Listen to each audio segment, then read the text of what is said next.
Nah, harus kita bangga, harus kita yakin. Berarti kita yang terbaik. Alumni terbaik itu bukan alumni Oxford, bukan alumni Harvard, alumni Quran. Fahim? Masukkan jadi keyakinan. Makanya Rasul sallallahu alaihi wasallam mengatakan khairukum man ta'allamal Quran wa 'allamahu. Sebaik-baik kalian orang yang mempelajari. Kalau Rasul mengatakan sebaik-baik, artinya tidak ada yang lebih baik dari itu. Faham maksud saya? Orang baca Quran nggak boleh minder. Ya? Mereka membanggakan disiplin ilmunya dari universitas yang ternama. Ini universitasnya. Ini makalahnya. Dan makalah ini sudah 14 abad tidak akan pernah direvisi.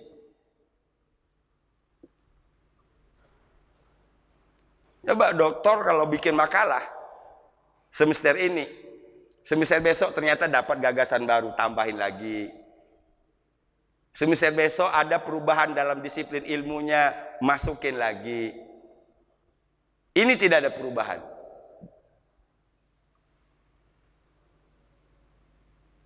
Balik lagi, dari mana Yakub dapat ilmu?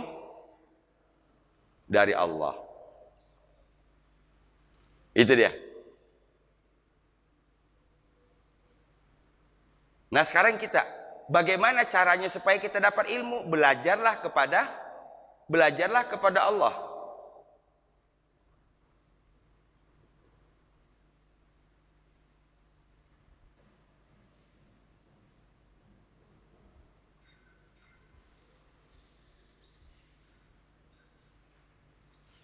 Melalui sarana apa?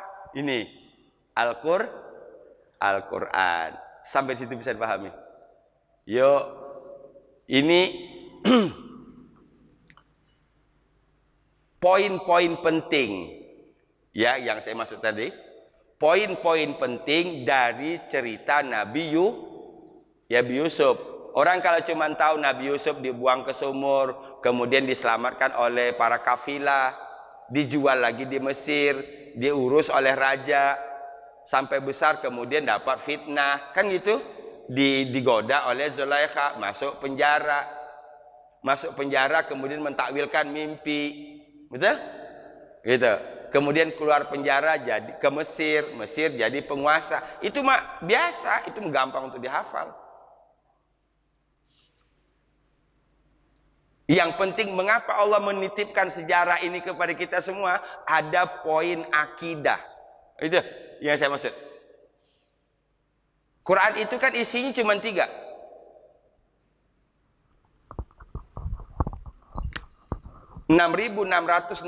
Ayat itu, 6.000 ayat lebih itu, isi Quran itu cuma 3. Pertama, akidah. Kedua, syariah. Ketiga, sejarah.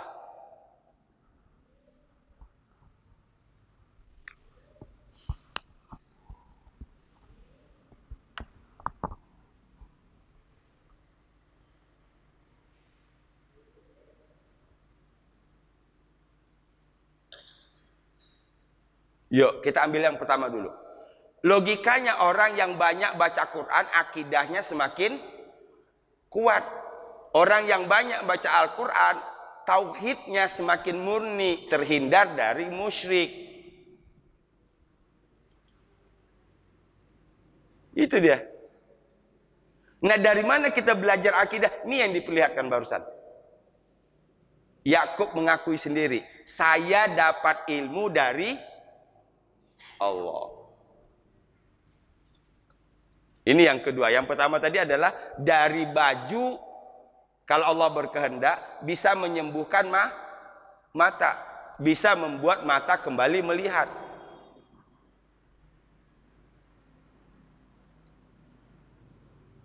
Akidah.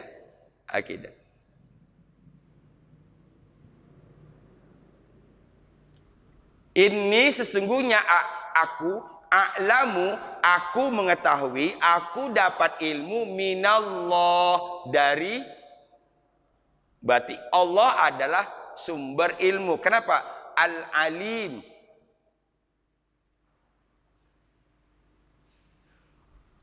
Ada satu doa hubungan dengan ini. Antal alim. Apa artinya? Engkau maha mengetahui. Antal alim, engkau maha mengetahui. Wa anal jahil. Saya bodoh. Alimni. Ajarkanlah aku. Saya ulang. Antal alim. Engkau maha tahu. Wa anal jahil. Saya bodoh. Saya tidak tahu. Alimni. Ajari aku. Itu keren banget itu. Ada dua pengakuan. Pengakuan Allah maha tahu. Pengakuan diri tidak tahu. Yang menjembatani dua itu. Yang tidak tahu dan yang tahu. Alimni. Ajarkan aku. Sampai situ bisa dipahami? Ini sesungguhnya aku a'lamu minallah, aku dapat ilmu dari Allah atau mengetahui dari Allah ma la ta'lamun. Apa-apa yang, bisa juga diterjemahkan segala yang. La tidak.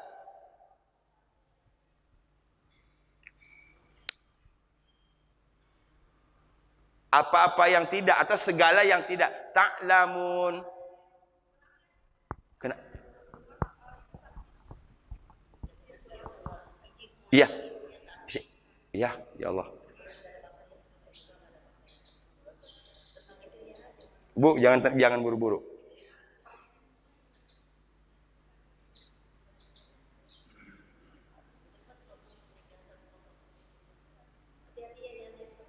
Iya. Salam wabarakatuh.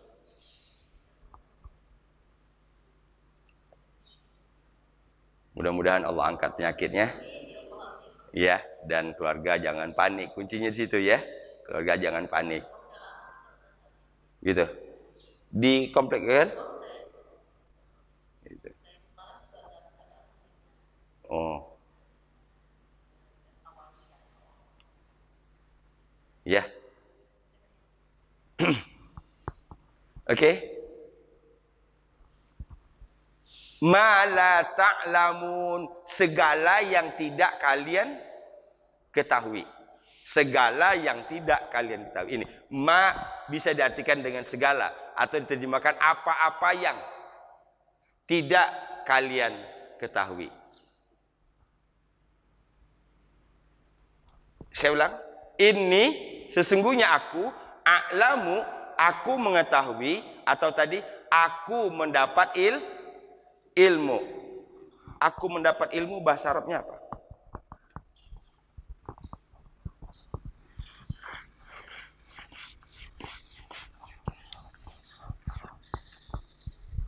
Ini kalau ditafsirkan bahasa ininya, ini ajidu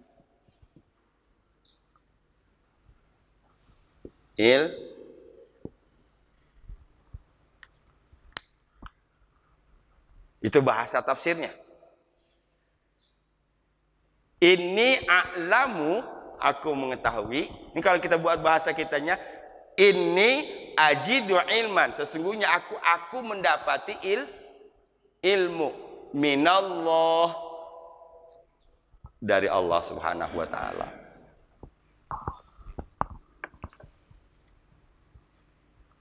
Kunci belajar baik dengan manusia maupun dengan Allah syaratnya sama. Tadi syaratnya apa? Dua tadi. Antal alim, anal jahil. Apa maknanya? Akui guru itu bagus. Kedua, akui diri kita punya kekurangan. Sehingga itu yang membuka. Orang kalau belajar dan dia merasa lebih pintar, nggak bakalan masuk. Betul nggak? Orang kalau belajar dengerin ceramah, merasa dirinya lebih pintar, nggak bakalan masuk itu ceramah. Jadi syaratnya tadi, posisikan dulu di sini. Kita belajar di kampus, dosen, akui dosen hebat, gitu. Karena kalau kita tidak mengakui itu, nanti kita tidak akan mau ngambil ilmunya. Saya butuh ilmu, saya tidak tahu. Fahim? Konsep dapat konsep. Ini sesungguhnya aku a'lamu minallah, ini ajidu ilman minallah, ma la ta'lamun, apa-apa yang tidak kalian ketahui. Fahim? Qala, kita ulang dari awal. Yakub berkata, alam aqul lakum, bukankah aku selalu mengatakan. Nah ini kalau saya mau bawa ke kalimatnya, mengapa saya terjemahkan selalu? Akul itu ini bentuk sedang dan yang akan datang. Ini fi'il mudhari' tadi kan? Kalau ditanya dari mana tahu ini fi'il mudhari', karena di depannya ada lam. Yang namanya fi'il mudhari' itu sedang dan yang akan datang. Ini berarti sama dengan terus menerus.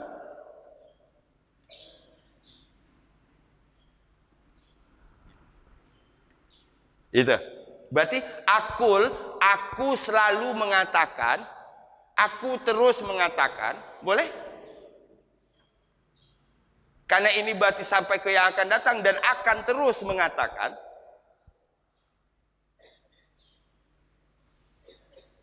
Apa yang dikatakan Yakub? Aku dapat ilmu dari.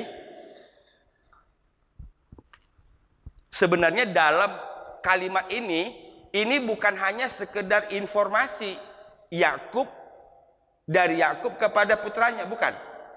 Ini bukan sebenarnya bukan hanya informasi.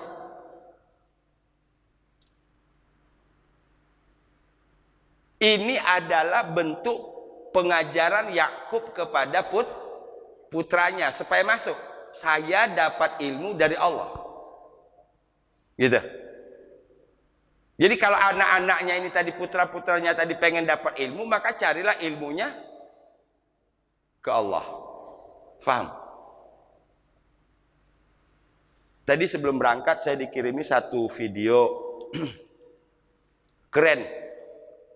Ya, video keren menurut saya dalam konteks sekarang, cara mendidik anak berkaitan dengan ini.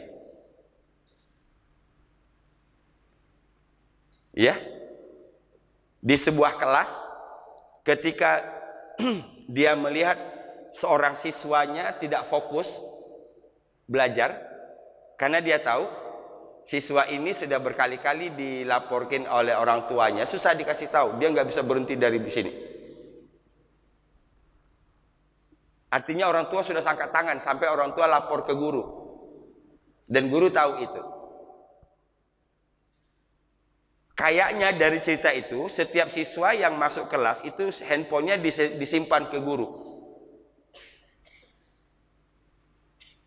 Karena guru melihat dia tidak fokus, karena dia sedang menginginkan ini, bukan menginginkan pelajaran.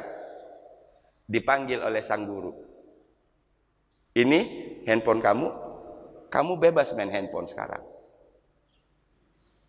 Apa kata anaknya? Ini beneran? Bener. Ini handphone kamu bebas main handphone sekarang. Kalau orang tua kamu saja nggak bisa nasihati kamu, apatah lagi saya yang hanya seorang guru. Cuman yang harus kamu ingat, nanti sebentar lagi teman-teman kamu ujian akan mendapatkan nilai terbagus dan masuk perguruan tinggi yang bagus. Kalau kamu main ini, kira-kira kamu dapat nilai bagus nggak? Kalau nilainya nggak bagus, kira-kira bisa masuk perguruan tinggi bagus nggak? 5 tahun ke depan teman-teman kamu yang tadi masuk perguruan tinggi yang bagus, dia akan diterima di sebuah perusahaan yang bagus dengan gaji yang besar. Sementara kamu tidak punya skill, hanya lihat ini, kamu akan menjadi buruh kasar. Saya langsung masuk, sekali dengar langsung masuk cara mengajarkan. Gitu. Ini pola mengajar. Jangan main handphone, jangan begini-gini, dasarnya anak-anak, gitu. Sekali-kali lepasin.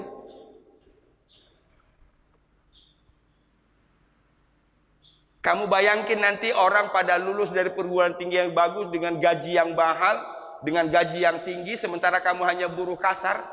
Perempuan mana yang mau sama kamu? Kehidupan yang bagaimana yang kamu dapat nanti? Ternyata yang begitu kadang-kadang perlu. Ya? Gitu. Jadi artinya dalam memasukkan tadi, libatkan dia untuk berpikir. Itu. Kita kan selama ini mikir. Enggak bisa dia mikir gitu mah. Kalau sudah ini yang ada di ini ya, dia nggak bisa mikir. Bagaimana cara mikir? Salah satu tadi, cara ngajak mikirnya. Silakan kamu bebas main handphone dari sekarang. Dan saya sampaikan ke orang tua kamu bahwa orang tua nggak boleh melarang lagi. Silakan. Faham nggak maksudnya? Nah ini salah satu metode Nabi Yakub. Cara Yakub mengajarkan dalam bentuk informasi, tapi di dalamnya ada pelajaran.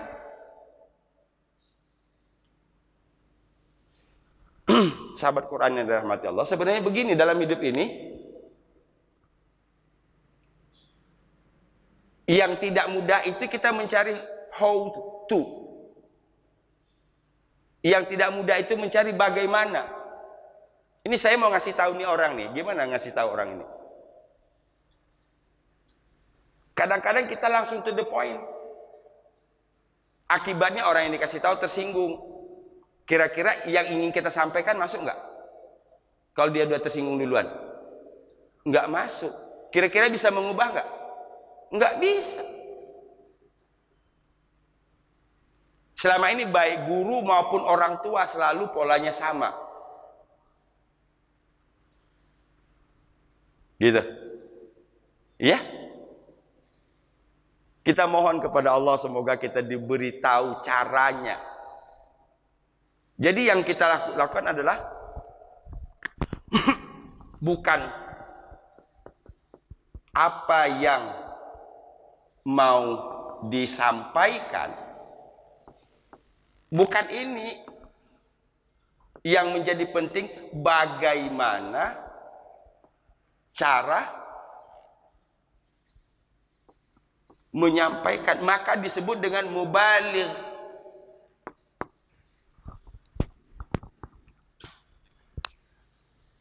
Mubaligh artinya orang yang betul-betul diyakini mengantarkan sesuatu dan sesuatu itu sampai. Ya tadi nggak nyampe karena dia tersinggung duluan. Apalagi kalau kapasitasnya dia di atas kita. Bukan tersinggung, marah malah. Lalu bocah baru kemarin mau ngajarin gua. Lalu sapa, ngaca. Boro-boro bisa masuk ilmu. Nggak bakal. Ini yang saya maksud ya. Ini yang saya maksud. Jadi ketika kita melihat sesuatu ada yang tidak beres, kita mohon pada Allah, ajarkan saya ya Allah bagaimana cara memberitahunya supaya efektif. Yang saya beritahu masuk dan anak berubah. Yang saya tahu beritahu masuk dan orang bisa mendapatkan perubahan dari itu.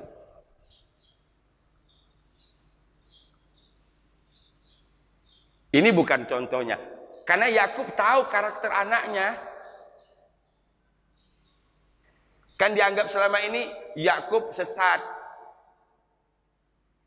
Nah, orang yang berani nuduh begitu berarti dia memposisikan dirinya paling benar. Betul?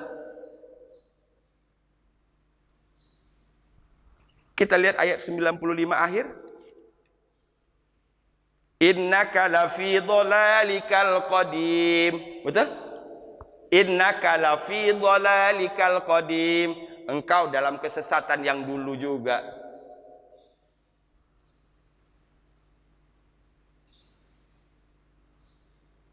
Ini bahasanya engkau masih sesat aja gitu loh. Nah, orang yang berani mengatakan orang lain sesat itu berarti mengasumsikan, menganggap dirinya tidak sesat. Menganggap dirinya lebih baik. Nah, berdakwah kepada orang yang menganggap dirinya lebih baik jangan dalam bentuk pengajaran, tapi informasi. Inni a'lamu minallah ma la ta'lamun. Aku dapat ilmu dari Allah apa yang selama ini kalian tidak tahu. Just info, hanya semacam info. Tapi kalau orang yang mendalam lagi berpikir, oh, wajar gurunya al-alim. Faham?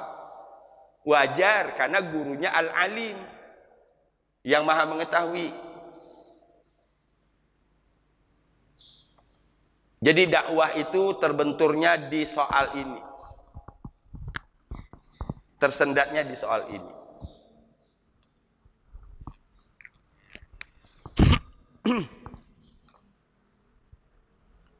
Sama contoh tadi. Itu dakwah itu loh, kalau bahasa saya dakwah itu. Seorang guru yang memanggil muridnya, siswanya, silakan. Itu cara dakwah itu. Saya dapat ilmu ini pertama sekali ketika punya ponakan pertama.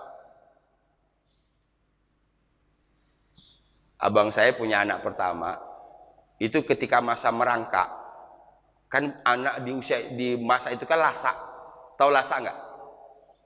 Apa sih lasak itu bahasa Jakartanya? Nggak bisa diam itu namanya. Ngerangkak ke sana, ngerangkak ke sini. Bercicilan. Nah, kan di saat itu belum ada listrik. Di kampung sebelum ada listrik, penerangnya apa? Petromak. Tapi Petromak kan nggak 24 jam. Betul? Petromak nggak 24 jam. Itu sampai jam 9, jam 10 malam. Selanjutnya ketika orang tidur apa? Lampu, alatnya lagi. Ini kaleng susu, bekas kaleng susu. Ya, dibuat tangkai begini, dibuat sumbunya, betul? Diisi minyak tanah, ada sumbunya, betul? Pagi-pagi begini hitam semua. Yang agak keren dikit ada yang digantung yang pakai kaca, tapi itu udah agak keren dikit itu. Ya, teflon itu yang ada ini juga. Yang tradisionalnya seperti itu rata-rata. Kayak kaleng susu itu dibikin tuh ada sumbunya. Ya, jadi ponakan saya ini yang baru ngerangka ini itu mungkin ngelihat api itu. Kan keren tuh. Dipindah ke sini diuber sama dia, dipindah ke sini diuber. Dipegangin nangis. Apa kata abang saya? Dia manggil istrinya Rok, lepasin aja. Marah kakak ipar saya dengan abang saya. Gila ya abang, biar anak kebakar ya. Oh gitu. Anak mau megang main api biarin aja, coba lepasin aja. Oh iya, begitu dia pegang ternyata panas, nangis. Nanti dia habis itu nggak pernah disentuh lagi itu. Iya, ini ekstrim kan cara ngajarnya. Tapi ternyata yang begitu efektif. Masa tiap malam anak harus dipegangin, harus digendongin? Karena bagi setiap orang punya rasa penasaran. Dia baru berhenti dari penasaran itu kalau sudah kapok. Paham? Gitu. Ada juga manusia yang nggak kapok-kapok, ada juga.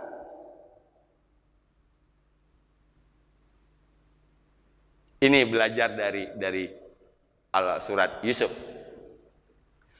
Qala, Yakub berkata, alam aqul lakum, bukankah aku katakan kepada kalian, aku selalu dan terus-menerus mengatakan kepada kalian, inni a'lamu minallah, sesungguhnya aku dapat ilmu dari Allah, atau aku mengetahui dari Allah, ma la ta'lamun, apa yang tidak kalian ketahui. Qala alam aqul lakum inni a'lamu minallahi ma la ta'lamun. Ya, Qala alam aqul lakum inni a'lamu minallahi ma la ta'lamun. Yuk, 1, 2, 3.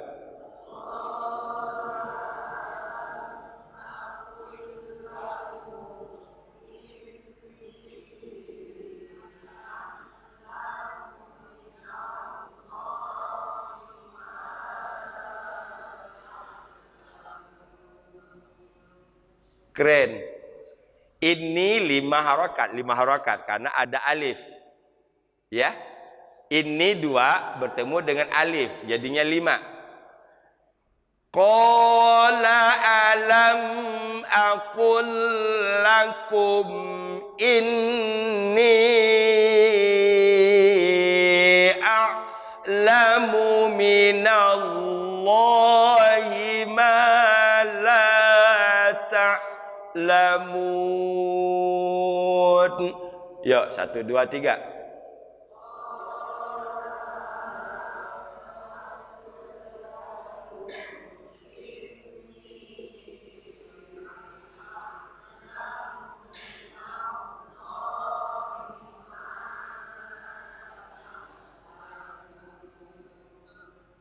Alhamdulillah.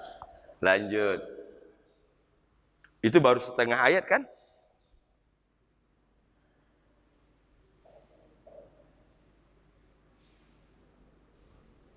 Kita lihat. Ternyata dari bahasa yang sederhana ini mampu merobek kesombongan putra-putranya. Mampu membongkar kesombongan putra-putranya. Ini ayat 97-nya. Coba kita lihat.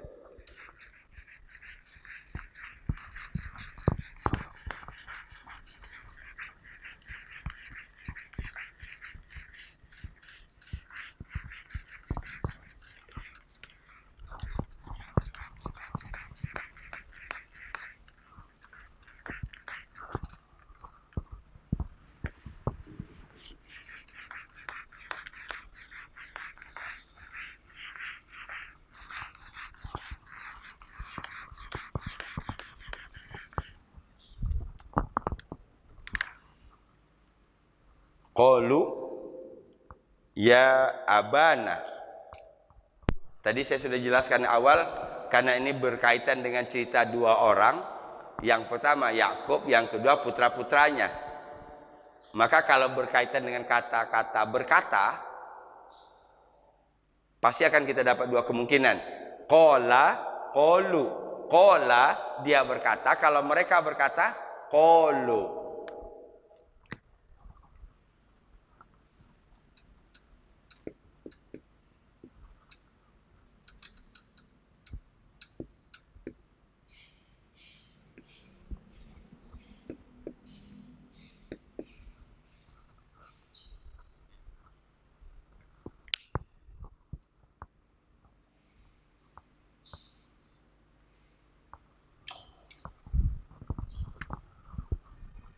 Ya 2 harokat bertambung dengan alif.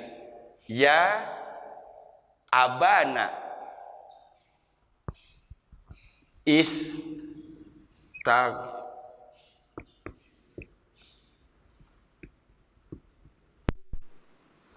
lana zunu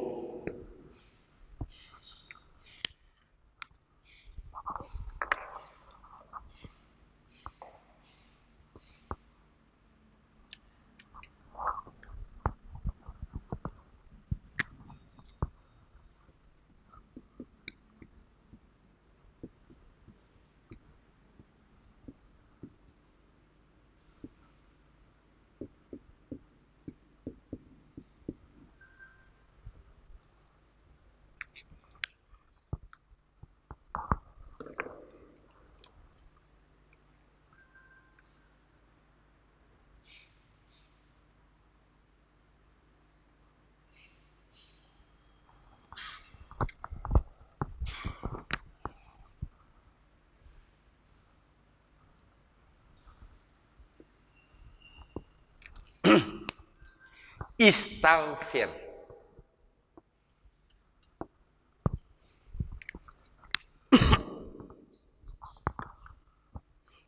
Kita tidak bahas redaksinya dulu. Ya, kita tidak bahas redaksinya dulu. Qalu, kalau tadi qala dia berkata, maka di sini qalu mereka menjawab. Mereka menjawab. Ya, atau mereka merespon apa yang disampaikan oleh Yakub berkaitan dengan aku mendapati ilmu dari Allah. Apa sikap dari putra-putra Yakub ini atau saudara-saudara Yusuf ini?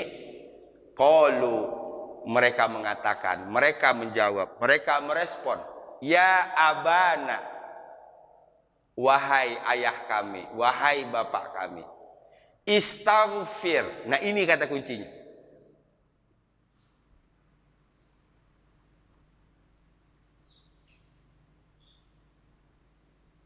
Mohonkan ampun.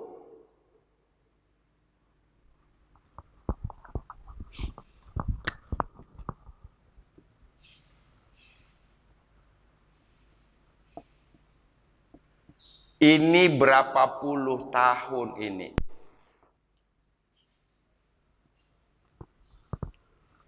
Berapa puluh tahun kalimat itu ditunggu oleh Yakub. Faham nggak maksud saya? Ini kapasitasnya sebagai ayah dan anak loh ini.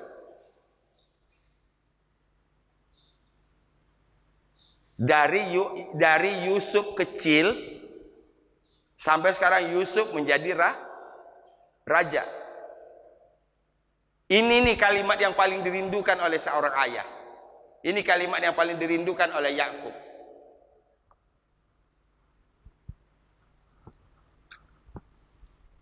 Satu. Kedua,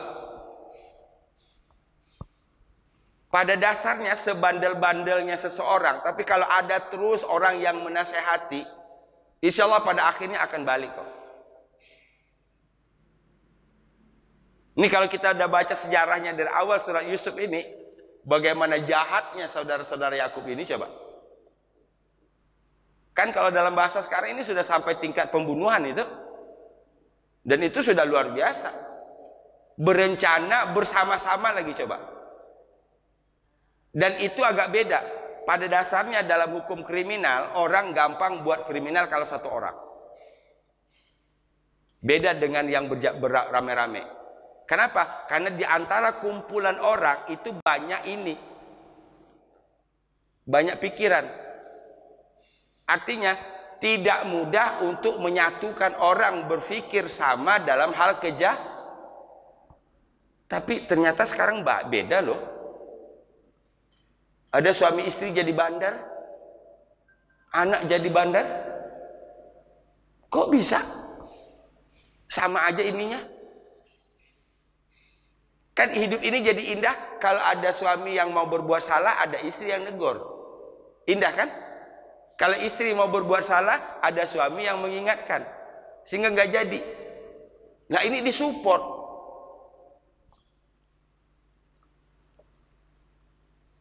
Faham maksud saya?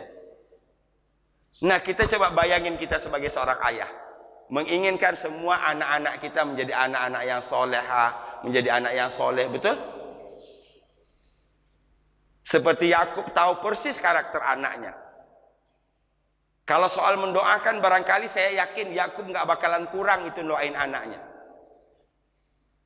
Balik lagi, mengapa kok baru sekian puluh tahun baru dikabul oleh Allah? Karena terkabulnya doa itu ada asbab. Faham? Terkabulnya doa ada asbab. Kita dari pagi sampai sore, Rabbi zidni ilma warzuqna fahma, Rabbi zidni ilma warzuqna fahma. Jangan diganggu, dia lagi doa dari pagi tadi, Rabbi zidni ilma warzuqna fahma. Kita kira seminggu, 2 minggu, 3 minggu dikabul nggak doanya? Dia nggak belajar-belajar tuh, gitu aja. Paham maksud saya? Rabbana atina fid dunya hasanah wa fil akhirati hasanah wa qina adzabannar. Tapi kita tidak pernah itu berusaha untuk mencari hasanahnya, itu nggak pernah. Cuman doa aja gitu nih. Kira-kira dikabul nggak? Kalau soal dikabul sih dikabul, Allah Maha Pengasih Maha Penyayang. Tapi biasanya yang kita lihat pengabulan doa itu pasti ada asbab.